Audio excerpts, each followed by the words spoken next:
Bonjour à toutes et à tous. Bienvenue dans ce très bel amphithéâtre. Merci d'être là. Je suis très contente de pouvoir ouvrir cet après-midi de conférence.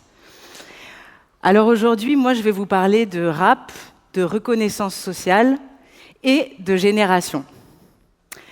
Un petit détail important, cette idée que la musique est une voie de réussite ne date évidemment pas du rap. Elle existe depuis au moins les années 50, avec l'industrialisation de la musique et l'émergence des stars du rock notamment. La musique, elle englobe deux réalités qui sont potentiellement contradictoires. D'un côté, c'est un art, donc elle joue avec le temps, avec les rythmes, elle transmet des émotions, elle crée du lien social, elle fédère, elle partage. Et d'un autre côté, la musique, c'est une industrie, c'est un marché qui est structuré par des tendances, par des normes, et qui s'inscrit aussi dans une histoire plus large, notamment coloniale. Et le rap cristallise cette tension. Mais il a aussi une particularité, c'est que c'est une musique qui est profondément liée à la transmission. Transmission musicale, évidemment, avec les samples, les reprises et les influences, mais aussi transmission sociale, culturelle, générationnelle. Et si je m'y suis intéressée en anthropologie, c'est pas seulement pour comprendre une musique, mais c'est aussi pour comprendre ce que cette musique nous dit des relations entre les générations et de la manière dont on cherche à exister socialement. Alors, la question que je voudrais poser aujourd'hui est la suivante. Que nous dit le rap sur la manière dont les générations cherchent la reconnaissance sociale ? Et pour répondre à cette question, je vous propose un premier détour par Ouagadougou. Donc, j'ai commencé mes recherches au Burkina Faso en 2009, principalement dans la capitale. Je voulais comprendre comment une musique globalisée, le rap, circule et est appropriée dans un autre contexte, à savoir le Burkina Faso, qui est un pays plus connu pour ses traditions, aussi pour son histoire politique, mais beaucoup moins pour ses artistes populaires. Et pourtant, dans le pays, plusieurs rappeurs étaient de véritables vedettes, voire même pour certains des leaders militants. Et ces artistes, ils faisaient ce qu'on appelle du rap tradi moderne. Et je vais vous passer un extrait du groupe Yélène avec le rappeur Smarty pour vous mettre un peu dans l'ambiance. Je pleure pour le citoyen moyen de chez moi. Quand je sais que l'on vit en dessous de 600 francs le mois. La pauvreté a une dimension infernale. Cette image se vend mendicité internationale. Les ONG pullulent dans nos pays. Les fonds sont dégagés mais ça profite à qui ? Cette histoire du rap burkinabé, c'est en réalité un rythme qui s'est construit et qui continue de se construire sur plusieurs générations. Et il y a un anthropologue qui m'a beaucoup inspiré, c'est Tim Ingold. Il explique très bien qu'on a tendance à penser les générations comme des couches qui se superposeraient les unes aux autres, plutôt que de penser le lien qui les réunit. Et Smarty, il va être notre fil conducteur dans cette histoire. Mais revenons un peu en arrière. Le rap arrive au Burkina Faso dans les années 80, comme partout dans le monde en fait. À partir des années 90, il commence vraiment à se populariser, surtout le rap français, avec l'arrivée des radios privées. Et à la fin des années 90, émerge une génération de rappeurs, dont certains deviennent des vedettes, comme le groupe Yélène. Ces artistes, ils cherchent à se démarquer de ce qui existe ailleurs dans le monde, en valorisant une culture locale et localisable. Et aussi, et ce qui est très important, ils cherchent à se faire respecter par leurs aînés, pour qui, en fait, le rap, c'est juste une musique de jeunes voyous. Et donc, il y a deux éléments majeurs qui peuvent expliquer leur succès transgénérationnel. C'est à la fois un mélange du rap avec des sonorités locales et traditionnelles, donc des rythmes, des chants, des langues, et aussi toute une esthétique visuelle. On en a vu des bribes dans la vidéo, on en voit ici aussi à l'image. Et deuxième élément important, la maîtrise de la langue française à travers la capacité à jouer avec des mots, à créer des punchlines, des images fortes, aussi à ralentir le flow pour mieux se faire comprendre. Et il faut préciser aussi que beaucoup de rappeurs, dont Smarty, ont arrêté l'école très tôt, en primaire, pour aller travailler. Et donc, beaucoup disent avoir appris le français grâce au rap français. Et ce rap, tradi moderne, il a été soutenu et valorisé par une politique culturelle nationale et par des institutions internationales qui y ont vu un enjeu économique potentiel, notamment via le développement d'un tourisme culturel. Et petit à petit, le rap tradi moderne est devenu comme une norme à respecter.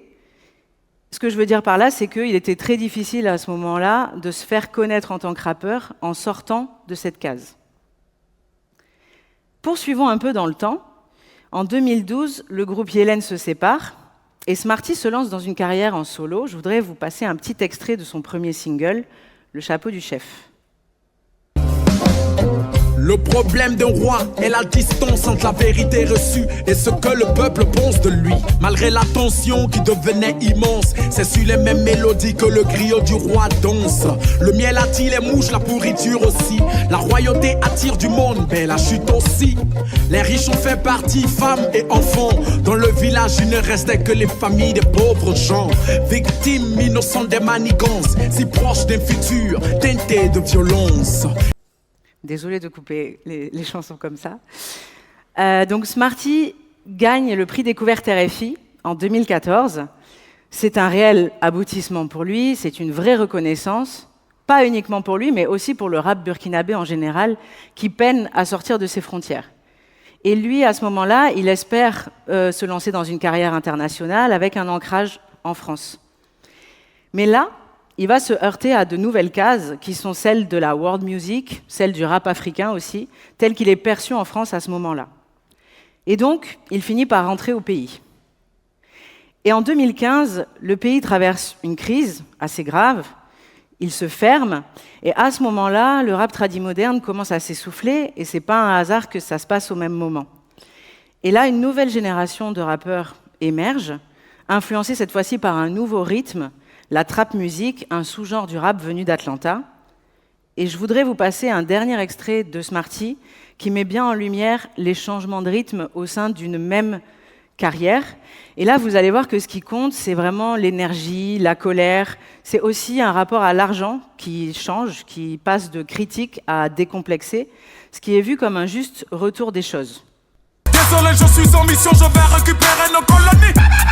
Pétrole, diamant, je suis atteint de leur félonie. 400 ans d'esclavage, j'ai les cicatrices dans le dos. Mes rossos dans la cage, Djihad, exil, Eldorado. Je veux la thune, ça m'appartient, je viens la dévaliser. Babylone dans la valise, Waka, je viens te réaliser. Wardakane, y'a la tonne sang. Wardakane, y'a la tonne sang. Donc, cette enquête, elle montre finalement quelque chose d'assez simple, mais d'important. C'est que la musique peut être une voie de reconnaissance, mais sous contrainte et dans des cases identitaires. Et ces cases identitaires, elles évoluent avec le temps, elles évoluent avec les industries musicales, avec le contexte politique national et international. Mais une fois qu'on a dit tout ça, qu'est-ce qu'on en fait ? Ce que je veux dire par là, c'est que ces années de recherche, elles m'ont amené à me questionner. À quoi et à qui sert l'anthropologie ? Comment peut-on dépasser une vision occidentale d'une forme d'archivage du monde ? Parce qu'au fond, cette enquête, elle a été possible parce que je suis française, parce que j'ai un passeport, parce que j'ai eu les moyens de faire de longues études, merci papa, et parce que les rappeurs burkinabés ont vu en moi une possibilité de reconnaissance à travers l'ouverture vers de nouvelles portes. Imaginez une étudiante burkinabé venir faire le même travail que moi, dans les mêmes conditions, en venant étudier le rap français. Impossible. Et ceci n'est pas un détail ni un dommage collatéral. C'est un véritable problème puisqu'il s'agit vraiment de prendre la mesure de qui produit des recherches sur qui. Et donc, ceci m'amène à une autre question. Il y a beaucoup de questions. Quelle anthropologie peut servir à faire bouger des lignes plutôt qu'à reproduire des réalités sociales qui ne nous conviennent pas ? Et donc, cette question, elle m'a ramenée en France. Je voulais savoir si c'était possible de travailler avec des artistes populaires ici. Depuis plusieurs années, tout le monde le sait, le rap est devenu l'une des musiques les plus écoutées, notamment par les jeunes. C'est la nouvelle variété, on parle de nouvelle pop, nouvelle variété. Et depuis le fin des années 2010, plusieurs médias commencent à poser une question. Pourquoi y a-t-il autant de rappeurs d'origine congolaise en France ? Petit retour en arrière ici aussi. Avant eux, à la fin des années 90, il y avait eu le Bisso na Bisso, ce collectif d'artistes tous issus du Congo-Brazzaville, qui ont été des pionniers dans ce qu'on appelle le rap afro, c'est-à-dire un rap mélangé avec des musiques africaines, notamment congolaises. Et cette génération, portée notamment par Passy, Arsenic, accordait une grande importance à l'écriture, au texte et aux messages portés. Je vais vous faire passer un petit extrait, je pense que beaucoup d'entre vous connaissent ce morceau. Le bisso na bisso du rap 100% afro. Toujours pareil prêt pour un show pro synchro. Jekyll, DOC, danser le ndombolo. L'histoire de ces frères les deux balles nickel. Ça a marqué des générations entières pour la famille du bisso, bisso, bisso, bisso, bisso, bisso, bisso na bisso. Revenons à cette question qui est posée par les médias et à une réponse unanime qui est donnée par les artistes. Et je vais les laisser s'exprimer. Vous êtes beaucoup de rappeurs français d'origine congolaise. Voilà. Et je crois qu'il y a un truc, c'est dans le sang, je crois. On parle même de congolisation du rap. Congolisation du rap, je vais pas t'en citer, mais on est trop. Les Congolais, je pense qu'on est bercé par la musique, on kiffe la musique depuis qu'on est petit. Mais ça vient des parents, des arrière-parents, tout le monde. Les envahisseurs de la musique, ils sont partout. Mais les rois de toute façon, les rois de la musique. Les rois de la musique. C'est des galères. Depuis la rumba, depuis le dombolo. Je sais pas ce qu'ils ont, mais très fort. Ouais. C'est vraiment dans le sang, c'est vraiment... Ça fait partie de ma culture, c'est ma vie, tu vois. C'est la musique, j'ai pas choisi de l'écouter, elle était là, omniprésente dans ma vie, que ce soit en fête, en anniversaire, un truc, à la maison, tout le temps de la musique, tout le temps. Ton père est mon père musicien. lui-même, il est musicien, tu vois. Donc ouais, ça fait partie de mon histoire. Et là, je me suis dit, partons cette fois-ci des cases dans lesquelles sont inscrits ces artistes dans l'industrie musicale française, donc à savoir urbain, de banlieue, africains, donc avec la musique dans le sang, et essayons de creuser leur trajectoire familiale. Et là, je me suis rendu compte que beaucoup d'entre eux sont en fait issus d'élites congolaises qui ont dû quitter leur pays, RDC et Congo-Brazzaville, pour des raisons assez différentes, mais le temps me manque pour parler de ça ici. Et donc ces familles, elles ont vécu un déclassement social très fort par la migration. Elles se sont installées en banlieue, elles sont devenues banlieusardes, elles ont vécu des expériences de racisme, de discrimination, de violences policières. Mais dans ce contexte, elles ont continué à éduquer leurs enfants comme une élite sociale en devenir. Et ça change totalement la manière de percevoir leur trajectoire. Et il y a une phrase que m'a dit Danny Sainté. Danny Sainté, c'est un compositeur, un producteur très influent dans l'industrie française. Il m'a dit une phrase en entretien qui me paraît très évocatrice et je voudrais la partager avec vous. Il me dit « Moi, quand je vais au pays, il y a un chauffeur qui m'attend à l'aéroport avec un macaron gouvernemental sur la voiture. » L'argent, ici, ce n'est pas uniquement une preuve de réussite, c'est une quête de liberté, mais c'est aussi une revanche sur le déclassement social qu'a vécu la génération des parents.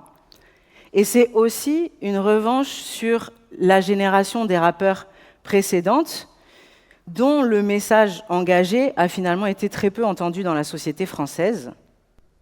Je serai celui qui brille et claque, en pleine pénurie. Je ris de tes faux pas, maintenant le monde est à moi. Trop de morts dans les quartiers, Trop de cannes plantés dans des villes tentés par la fonce de l'argent ancré. L'illicite incite excite, Plus rien ne suscite la réussite. trop de morts dans les quartiers. Trop de cannes plantées.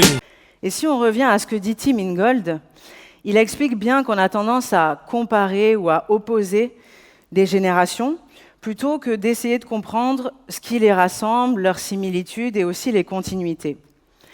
Et ici, on peut voir un besoin de reconnaissance sociale qui finalement puise dans les mêmes racines, mais qui va s'exprimer différemment, dans une énergie différente, qui évolue avec son temps.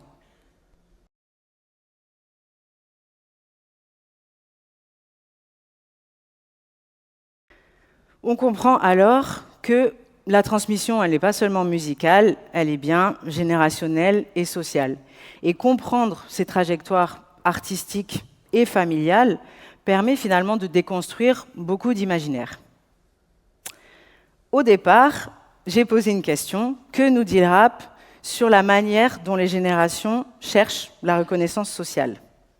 Elle existe finalement toujours dans une relation entre des personnes, entre des groupes sociaux, entre des générations.